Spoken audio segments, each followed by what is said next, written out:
Surround yourself with positive people. There was a person in this room, I'm not going to read their email out because it embarrassed them. There's a person in this room who said, Andrew, I've got a real problem. I'm bringing a guest of mine who I met at your last boot camp. And that guest is so negative, and it really depresses me hanging around with that person for 2 days. What shall I do? I said, well, we'll sit them that side, and we'll sit you over that side. Change your seat. If you get accosted by the negative bloke in the break, just walk away. Another lesson I learnt from my dad. My dad, he was ever so proud. He put up the sign above the door on his shop. It said, Reynolds of Winchester, DIY shop. People used to come in to seek advice from the DIY expert. Now, my brother's in the room, he'll remember this. Bless him, my old dad, if you put a hammer and a nail in his hand, the air was going to get a bit blue, right? He couldn't hit a nail straight, he couldn't do a DIY job if his life depended on it, right? But he'd opened a DIY store because he thought he was going to make some money. So people would come in asking advice, and I'd be in the background thinking, that ain't going to work.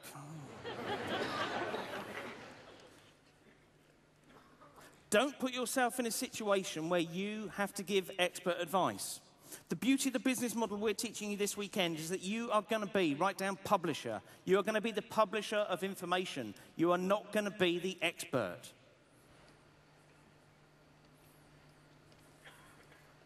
The guy that runs Penguin Books probably doesn't know how to do all the things that are in all the Penguin books, but he makes a lot of money selling books, you know?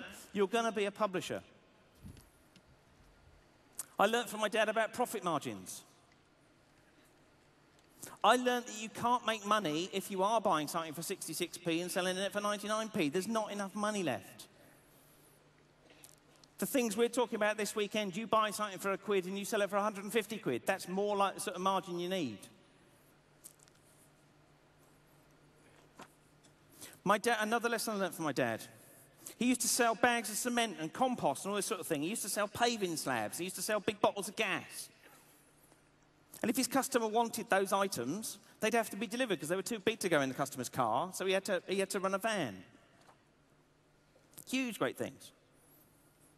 He used to have, and again, some of my brother's in the room somewhere, he'll remember this, he used to have a big pump for paraffin, and it had a bloody great handle on it. And basically, you see the two globes on that pump there? You had to pump that full of a gallon of paraffin and then release the catch and it would come into the drum. So every single gallon, you've got to do about 12 twists of this manual handle to pump that up. Then you go, and you've got a gallon in the can. That's the 5-gallon can, so I need to go another 12. So you do 60 flashes like that to fill that can. When that can's full, it weighs 3 stone. My dad used to carry 2 of these cans.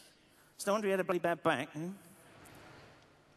The lesson I learned from my dad is that I send out, Dad used to sell thousands of gallons of this paraffin stuff.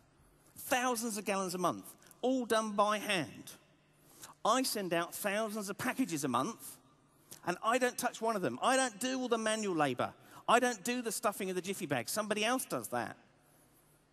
The lesson that I learned was not to run the van yourself, not to do the fulfillment yourself. We use fulfillment houses to do that stuff. I learned so much from my dad.